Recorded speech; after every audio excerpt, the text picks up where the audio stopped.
Last week, we started talking about the history of the band Journey. Journey has a new album coming out, Freedom. It's their first album in 11 years, so I thought it would be a great time to explore the entire history of this band. They've been around for almost 50 years now, and they have a very storied past.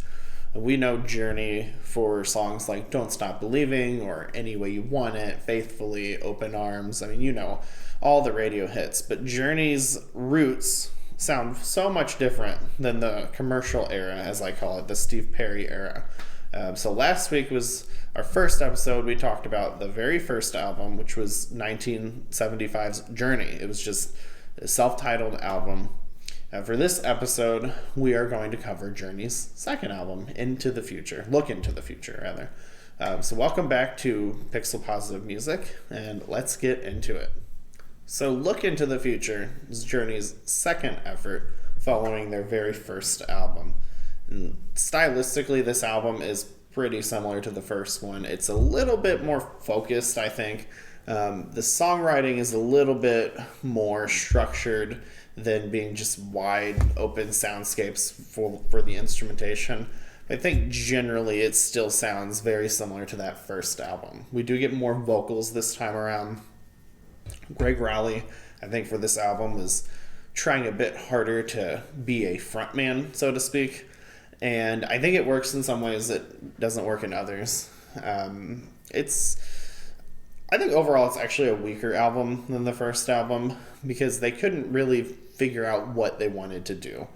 When Journey launched in the early 70s, they were very instrumental. They were very focused on just the instruments. They had a great progressive jazz fusion sound with lots of sweeping solos and there'd be a keyboard segment and a guitar segment, and you'd have a really awesome drum solos and things like that. And it was just very different than what they would do later. And this album kind of is still part of that era. I think, honestly, if I were to sit down and rank every Journey album, I would probably rank Look Into the Future at the very bottom.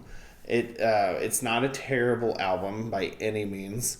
The first album was way more in the direction of their original sound, and this album was kind of in the middle. And then the next couple albums, they moved way more towards that commercial sound. So this one is just kind of that awkward, growing. It's almost like growing pains. It's very, it's just kind of awkward. Now there are some standout moments on this album, but we'll get to that. So the lineup for this album, we had Neal Schon on guitars, Greg Rowley on keys and vocals, Ainsley Dunbar on drums, and then Ross Valory on bass. The only change from the previous album is that the original rhythm guitarist, George Tickner, left the band. He had some writing credits on this album, but he was not really involved with this album. So from here to the early 80s, Neal Schon would take on all guitar duties. When Jonathan Cain joins and for the Escape album, he would help out with rhythm. But for now, Neal Schon is on all guitars. So the sound is, like I said, even though Tickner left, the sound is pretty similar. I think that there's just a couple standout tracks. I think the opening track, On a Saturday Night, is very good. I would say for me it's probably the best song on the album. I think it would be a great live track to hear from the band today. It has a very catchy piano riff and guitar riff. The song it flows so well. It almost sounds like something you would hear from Raised on Radio from 1986. It's got that same kind of vibe, I think. At least that's the impression I got when I listened to it. I'm a huge Journey fan, but I had actually never listened to this album front to back before, so that's what I did when I listened to it for the review, is I sat down and I listened to the whole album. And I think that On a Saturday Night was a perfect intro track. It feels very focused. It feels more like a radio-friendly song, which I know radio-friendly isn't necessarily a great thing. It's not always a positive. I think in Journey's instance, it is. They're very good at making radio-friendly music. But On a Saturday Night is like a song more in that direction. It was also the first single from this album, so I think that it was a great choice as a first single. The only other single was She Makes Me Feel Alright, which I think was honestly overall a pretty forgettable track. One thing I did notice is the track I'm Gonna Leave You has some guitar riffs that are very similar to some riffs from Carry On Wayward Son by the band Kansas, which would also release in 1976. So when I listened to it, that's just something that really jumped out to me. So I thought that was interesting. I don't know. Go check out I'm Gonna Leave You and see if you kind of hear that same vibe from that kind of reminds you of Carry On Wayward Son. Just something interesting. Honestly, I don't have a lot to say about Look Into the Future. I think if I were to say, like, give one word that described this album, unfortunately, I think it would have to be forgettable. Now, I don't think this is a terrible album. I do think this is probably Journey's weakest album. So it was a tricky one to review, harder even than the first one, because there's just a lot that you feel like the band is trying to change. The first album was not a resounding success, so they're trying to change and change up their sound, but they're still not really comfortable with it.